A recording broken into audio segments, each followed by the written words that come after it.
पश्चाताप का अर्थ है जो आपने किया उसके लिए पछतावा।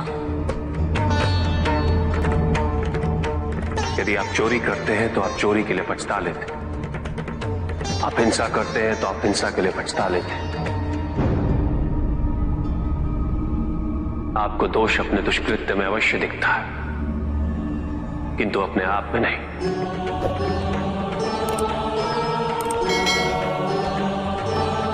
क्योंकि दोष आप अपने से बाहर ढूंढते हैं, उसके कारण अपने से पृथक करके देखना चाहते हैं।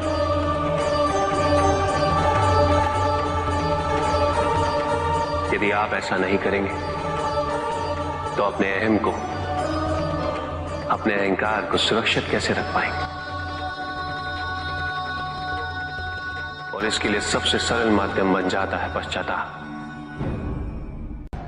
तपस्या तो सभी करते हैं, किंतु केवल अपने स्वार्थ में। कोई भी ईश्वर को प्राप्त करने के लिए तपस्या नहीं करता।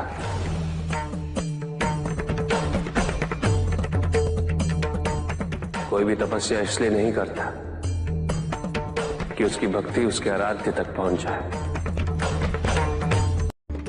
मृत्यु चाहते हो, मुक्ति चाहते,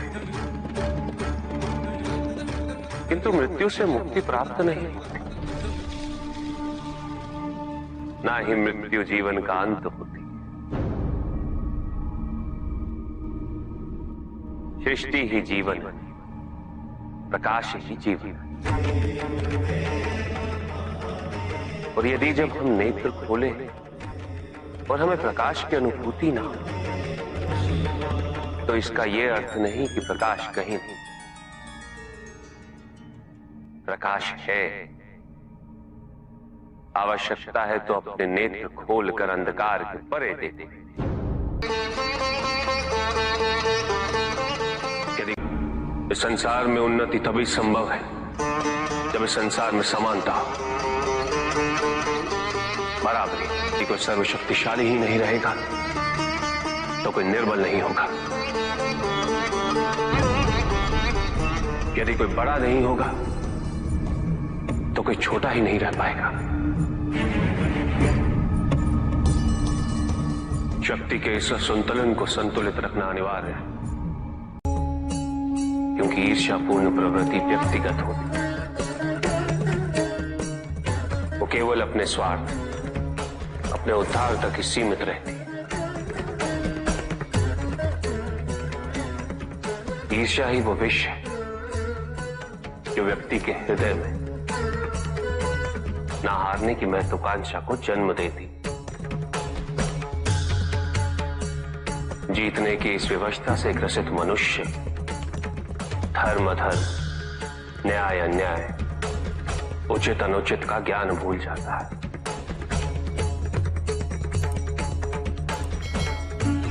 संवेदना, करुणा भूल जाता है। उसे स्मरण रहता है तो केवल जीतना, भले ही वो छल कपट के माध्यम से ही क्यों ना हो। एक असुर था, एग्रिप। एक दिन वो ब्रह्मलोक गया।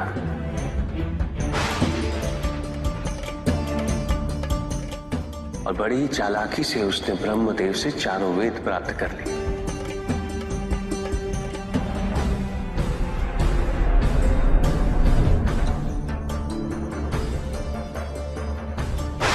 और जाके समुद्र में छुप गया, क्योंकि सारा ज्ञान वेदों में निहित है।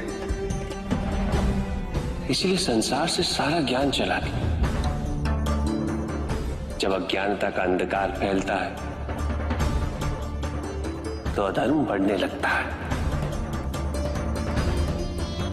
भगवान विष्णु सब देख रहे थे। उन्हें ज्ञान था कि शीघ्र पृथ्वी लोक पर प्रलय आने वाला है। एग्रिप के साथ चारों वेद भी लुप्त होने का भय था। ब्रह्मदेव सृजन करता है। वेदों के अभाव में पुनर्जन्म की प्रक्रिया को पुनर्स्थापित करना अत्यंत कठिन। इसीलिए हयग्रीव से उन वेदों को पुनः प्राप्त करना अनिवार्य था। तो भगवान विष्णु ने क्या किया? भगवान विष्णु ने एक मत्स्य रूप धारण किया। वो एक मछली बने और नदी में उतरे। राजा सत्यव्रत स्नान कर रहे थे। एक छोटी सी मछली उनके हाथ में आ गई। इतनी छोटी मछली? भगवान विष्णु? हाँ, राजा सत्यव्रत उस मछली को जल में छोड़ने जा ही रहे थे कि उस मछली ने बड़ी मछलियों का भय जताते हुए उनसे विनती की। उनसे कहा कि वो उसे अपने साथ ले चले। राजा सत्यव्रत अत्यंत दयालु थे। मछली को अपने कमंडल में शरण दे दी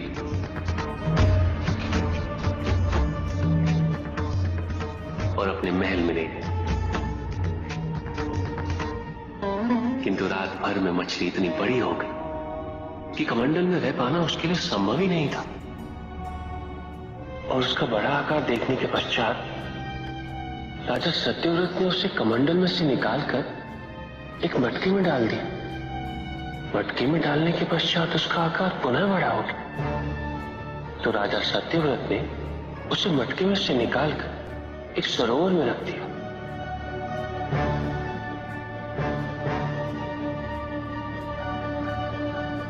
किंतु उस एक ही रात में सरोवर में रखने के पश्चात भी उसका आकार इतना बड़ा हो गया कि उसे नदी में रखना पड़ा।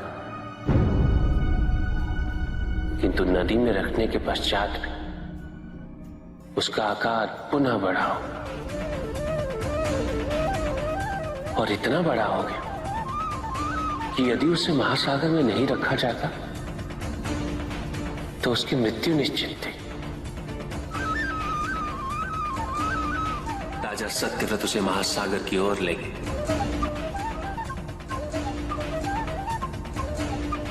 क्योंकि राजा सत्यव्रत तपस्वी थे, ज्ञानी थे, उन्हें आभास हुआ कि ये कोई साधारण मछली नहीं, ये स्वयं साक्षात भगवान विष्णु ही है। भगवान विष्णु राजा सत्यव्रत की उदारता से अत्यंत प्रसन्न थे। इसीलिए उन्होंने राजा सत्यव्रत को मत्स्य रूप धारण करने का कारण बताया। साथ ही उन्होंने सत्यव्रत से कहा कि आज से 7वें दिन प्रलय आएगा, समस्त पृथ्वी जल में समा जाएगी। किंतु आप सप्त ऋषियों के साथ साथ अनाज, वनस्पति व अशुद्धों की प्रत्येक प्रजाति के बीज और प्रत्येक पशु का एक एक जोड़ा लेकर एक विशाल नौका में सवार होकर मेरी प्रतीक्षा कीजिएगा। केवल एक ही स्थान ऐसा होगा जिसकी ऊंचाइयों को जल छू नहीं पाएगा। मैं लौटूंगा और आपको वहां लेके चलूंगा। ऐसा कौन सा स्थान था? हिमालय पर, अर्थात तुम्हारी माता के पिता हिमालय। फिर क्या हुआ? ऐसा कह के भगवान विष्णु समुद्र में चले गए और अपने मत्स्य रूप में उन्होंने हयग्रीव को ढूंढ निकाला। उस दुष्ट का वध करके वेदों को पुनः प्राप्त कर लिया। तो क्या प्रलय आया? हाँ, ठीक 7वें दिन। किंतु भगवान विष्णु के आदेश अनुसार राजा सत्यव्रत एक विशाल नौका में उनकी प्रतीक्षा कर रहे थे। तभी विष्णु जी एक सींग वाली विशाल स्वर्ण मत्स्य रूप में प्रकट हुए। नौका को मत्स्य से बांधते हेतु सर्पराज वासुकी का प्रयोग किया गया और विष्णु जी ने अपने वचन अनुसार उन सबको हिमालय तक सुरक्षित पहुंचाया, ताकि प्रलय के पश्चात वेदों के आधार पर संसार पुनः बसाया जा सके।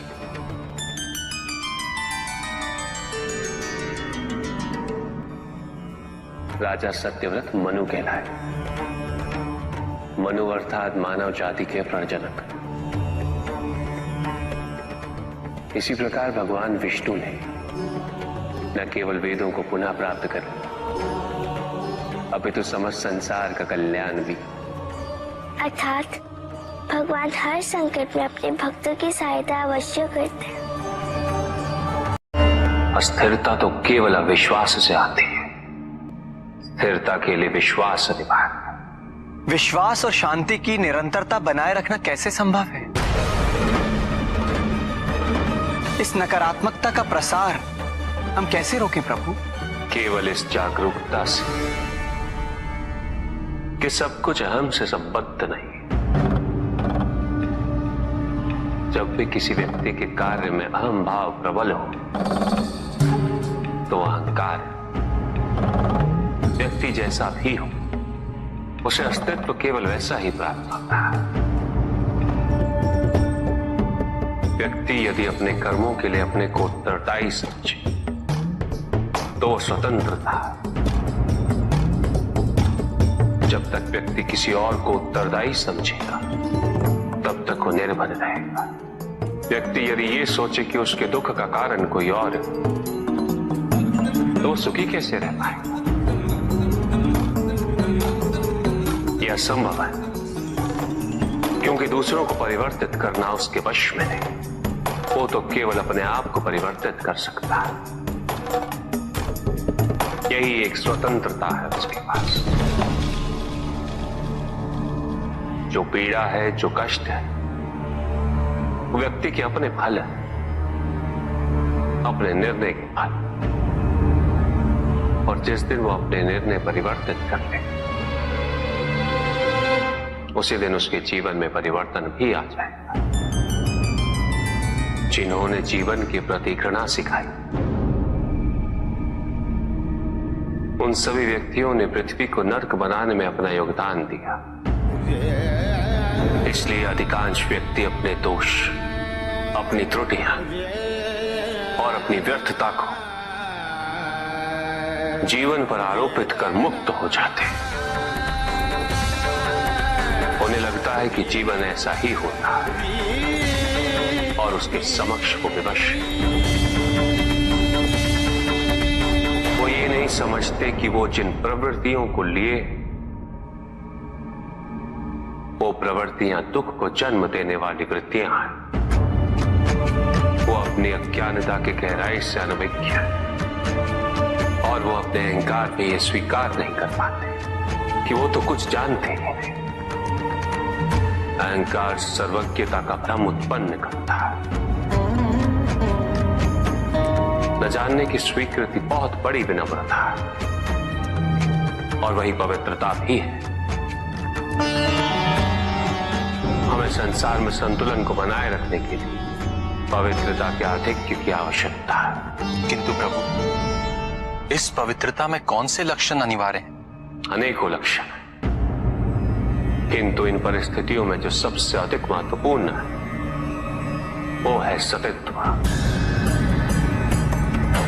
सकारात्मक ऊर्जा का सबसे पावन स्वरूप सतित्व। इस सतित्व पर मात्र विश्वास ही पर्याप्त है व्यक्ति को सुरक्षित रखने के लिए।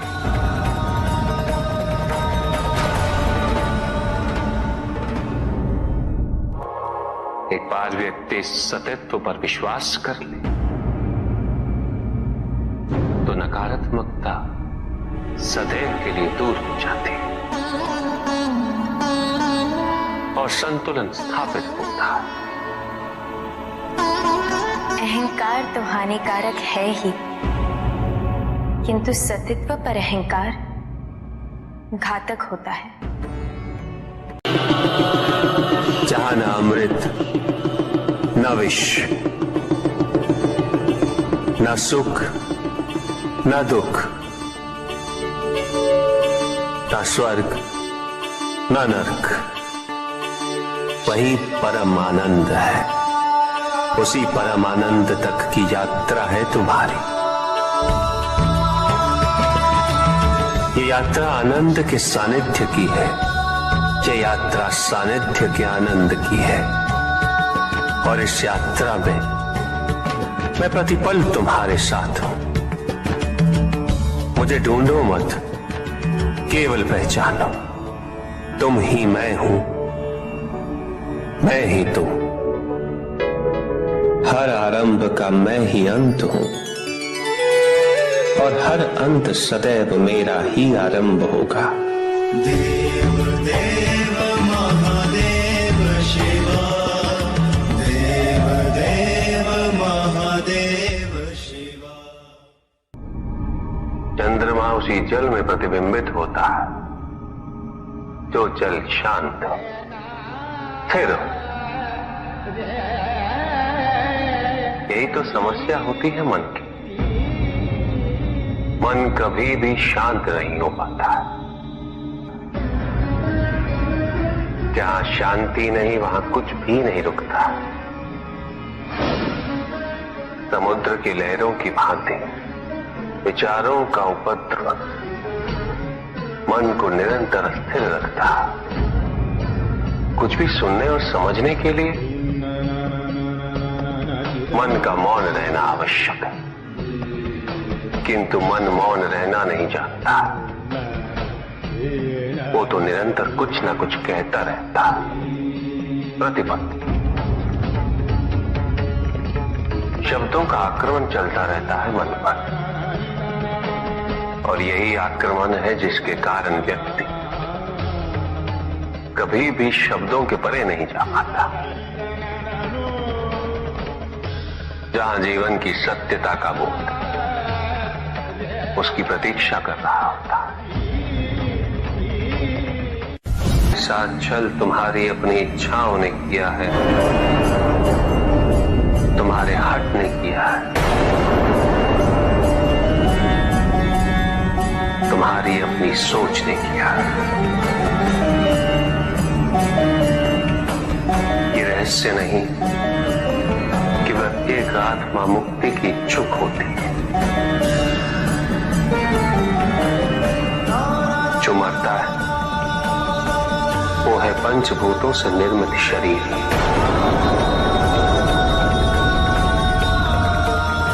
किंतु आत्मा तो अजर है, अमर है।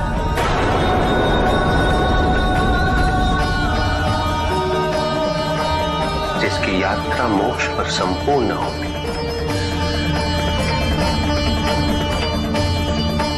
जहां सांसारिक बंधनों से व्यक्ति मुक्त हो जाता है,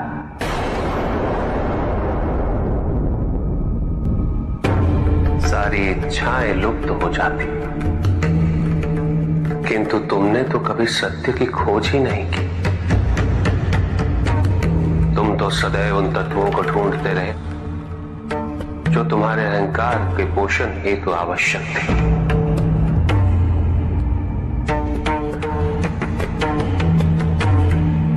किंतु सत्य तो यही है कि ना कोई तुम्हारा है और ना तुम किसी के। जो है वो परमात्मा का है, और जो नहीं वो भी परमात्मा का ही है। इस शरीर में तुम्हें सत्य से अनभिज्ञ हो, किंतु इस शरीर के पूर्व तुम्हें इस सत्य का बोध था, और इस शरीर के पश्चात भी रहेगा। प्रश्न ये है कि क्या तुम इस सत्य को अभी स्वीकार करना चाहते हो? यदि करते हो तो परिवर्तन का मार्ग स्वतः प्रदर्शित हो जाएगा। आजीवन तुम प्रत्यक्ष को ही सत्य मानते रहे, परोक्ष सदैव महत्वहीन रहा। तुम्हारे पास यही अवसर है। भक्ति हेतु यदि कुछ अनिवार्य है तो केवल भक्ति ही।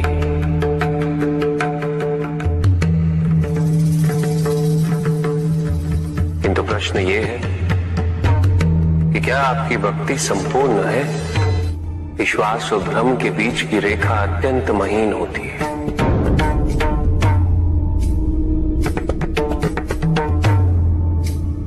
असंख्य व्यक्ति ये नहीं समझ पाता कि उनका विश्वास विश्वास है या भ्रम।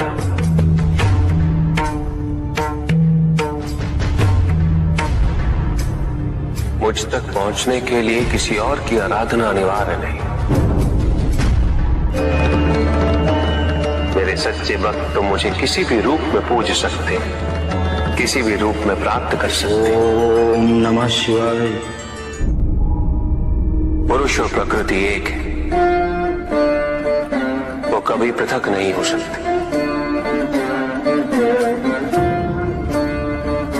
शक्ति शिव के बिना अधूरी है,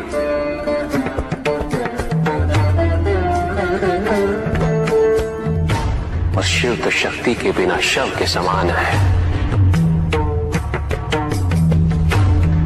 शिव शक्ति पुरुष प्रकृति का संतुलन सदैव अनर्थकारी सिद्ध होगा। शरीर में यदि स्त्री तत्वों की ऊर्जा नहीं तो शरीर निर्जीव है।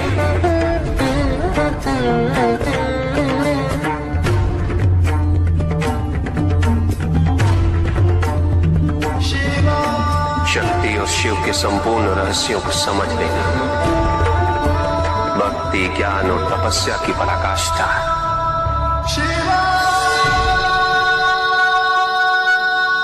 जब ज्ञान के लिए शब्द पर्याप्त बना, उदाहरण प्रस्तुत करना अनिवार्य हो जाता है। केवल आपके लिए ही नहीं, अपितु तो आपके माध्यम से समस्त संसार को शिव और शक्ति की संयुक्ता से पुनः अवगत कराना इस प्रसंग का उद्देश्य था। चुप। सत्य को जानने के लिए वन में जाना अनिवार्य नहीं है। अपने निजी, पारिवारिक और सामाजिक दायित्वों का परित्याग भी आवश्यक नहीं है। सत्य तो सदैव हमारे साथ है, हमारे सामने है,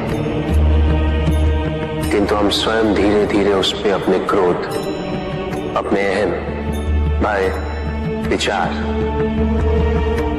और महत्वाकांक्षाओं जैसे कई आवरण चढ़ा देते हैं।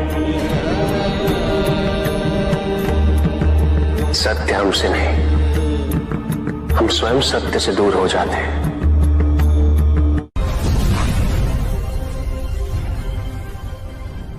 ज्ञान का भ्रम अज्ञानता का प्रथम लक्षण है। इस प्रकार भरे हुए पात्र में कुछ नहीं समाता, उसी प्रकार ज्ञान के अहंकार से भरे मन में अधिक ज्ञान नहीं समाता। जहां प्रश्न नहीं वहां जिज्ञासा नहीं, और जहां जिज्ञासा नहीं होती वहां ज्ञान की वृद्धि नहीं हो सकती। निसंकोच होकर पूछिए। प्रभु, आप तो कालोपरी हैं, सर्वज्ञ हैं, त्रिकालदर्शी हैं। चारों ओर ये जो अज्ञान का अंधकार फैल रहा है, उसमें ज्ञान का मूल अर्थ कहीं ना कहीं खोता जा रहा। मेरा आपसे विनम्र निवेदन है प्रभु, किसी अन्य विषय पर चर्चा आरंभ करने से पूर्व हमारे और इस समस्त संसार के कल्याण और मार्गदर्शन हेतु आप ज्ञान की मूल परिभाषा से एक बार हमें पुनः अवगत करवाएं। ज्ञान और अज्ञान की परिभाषा को स्पष्ट रूप से समझने के लिए ज्ञान और अज्ञान की विशेषताओं का स्मरण करना आवश्यक है,